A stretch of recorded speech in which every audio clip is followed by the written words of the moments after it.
Hello and welcome back to another episode of a weekly Waypoint, the show where I talk about my things and the weeks that interest me. Today, that's not right. Today we're playing some more Halo Infinite, where I have just finished the Season 2 Battle Pass. I had a lot of misgivings about Season 2 when it first came out. I didn't think the armor looked very interesting, I didn't think the content looked very substantial.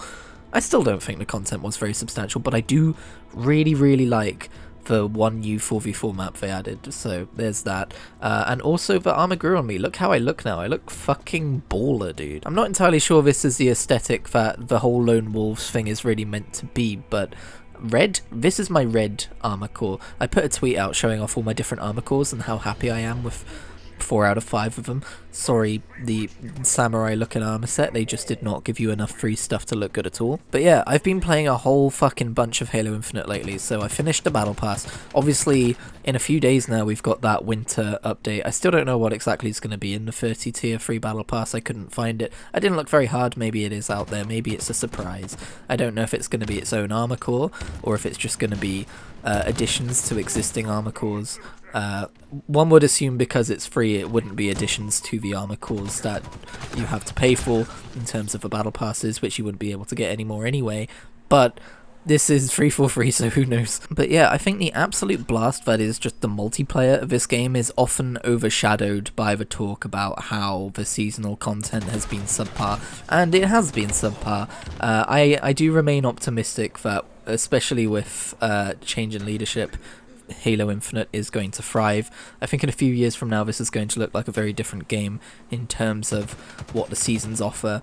But I'm just really, like, if I'm pleased with it at this point, how pleased am I going to be when they fix this shit up to everyone else's expectations? But yeah, since I finished the Season 2 Battle Pass, I decided, you know what I never did? I never finished all the map objectives in my Halo Infinite campaign run, so I went and did that. I didn't, like, you know, get all the gamer score or whatever.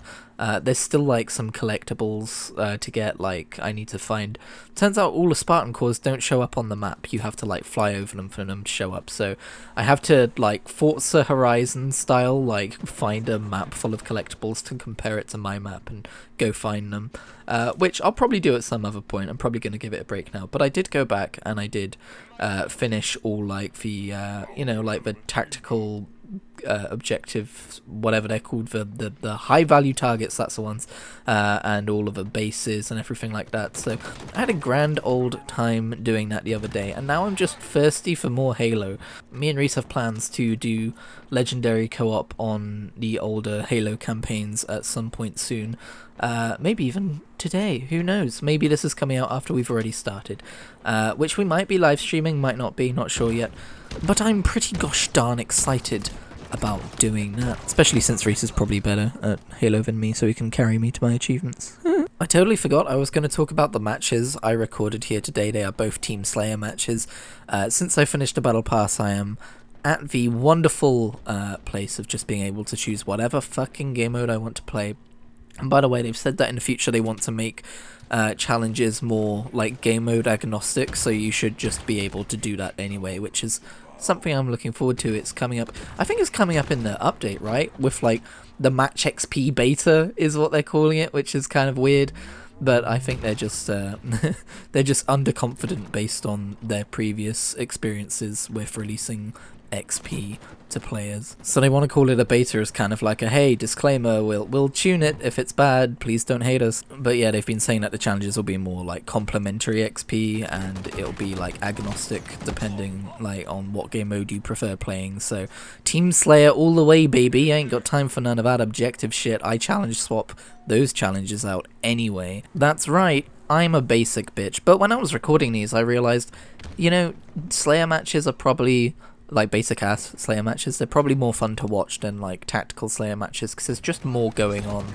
There's weapon grabbing, there's gadget grabbing, there's use of grenades, there's vehicles in this map, you know. It's more than just like poke around a corner, get a headshot or die. Poke around a corner, get a headshot or die. I never really appreciated that it would be more interesting to watch like Team Slayer as opposed to you know, Tactical Slayer. But maybe it is fun to watch Tactical Slayer as well, let me know. In other news of games I've been playing lately, I've mentioned how I've been playing RuneScape on the whole Fresh Start World bullshit thing that they're doing. Well, I'm now reaching a crisis because I'm realising I'm having more fun on my main Iron Man account, just progressing through unlocks in terms of like questing to unlock things and doing like rune span to unlock stuff for like the Wicked Hood and Wizard Rinzit's shop and stuff like that. And when I play my Fresh Start World account, the problem there is like I don't feel like doing any of that shit because it's basically just a temporary account to get some inverted skull capes. So it feels like a waste of time doing that stuff. So yeah, a bit of an issue there because I'm doing that account monthly and I've only got like 5 days left on my Iron Man account before I run out of membership, and I don't want to pay for 2 accounts because that's just rewarding Jagex for the stupid way they've done Fresh Start Worlds. So that's what's happening in RuneScape Corner. And in Diablo Corner, there's a Diablo Corner. I already spoke about Diablo last week. We already knew there would be a Diablo Corner. Yeah, I've just been going hard into Diablo 3 because why would you play the new game that you've bought when you could be playing the old one you've played thousands of hours in already? I've been progressing my wizard through the main story. There's nothing much really to say there. But I also did a live stream over on my live stream channel yesterday where I decided to start my hardcore run. So I'm doing a hardcore Crusader run to get them Chivos. So that's available for you to go to watch. Maybe I died. Maybe I died. Wouldn't that be funny if I died in the very first part? Go and watch and maybe you'll see some death. Maybe you won't. Maybe I'm a big fat liar. I'm realising that I don't have a lot to talk about this week, so I'm just gonna cut a match out. So if you're wondering why this video is slightly shorter this week, it's because I've just come to that decision. Editing live on the fly with Christian. Yeah, the problem with the games I've been playing this week is there's really not much to say beyond, yeah, I'm still playing Halo and RuneScape and Diablo just like I was last week. I haven't even really been watching anything besides just like videos about Doctor Who and stuff, and even then, that's what I was talking about last week. I still haven't watched any more Cyberpunk. I might have fallen off that series, which is probably sacrilege to some people, I'm sorry. I keep meaning to start watching The Crown again. Not a big royal fan, but I think The Crown's a bloody brilliant show. So I haven't seen it since season 3, and I know season 5 is coming out now, so I should go catch up on that. I find it really interesting because it's like British history lore from like the decades before I was born. Although you have to consider it's being told from a certain point of view, and also like there's so many closed room scenes, it's like we don't know what they were saying to each other. This is all speculation, but it's so tempting to just believe, isn't it? I keep thinking about all these series I need to watch.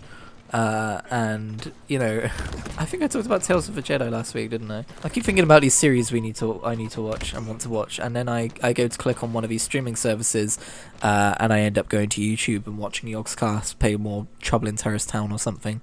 I think I lost an L somewhere in that sentence, but we'll find it one day. So yeah, sorry for the light on content week this week. I mean, fucking hell, we're like an 8-minute video and I'm struggling to find things to talk about. Hippopotamus fact. According to onekindplanet.org, because we list our sources here, despite its stocky shape and short legs, it can easily outrun most humans. Hippos have been clocked at 30 kilometers an hour over short distances.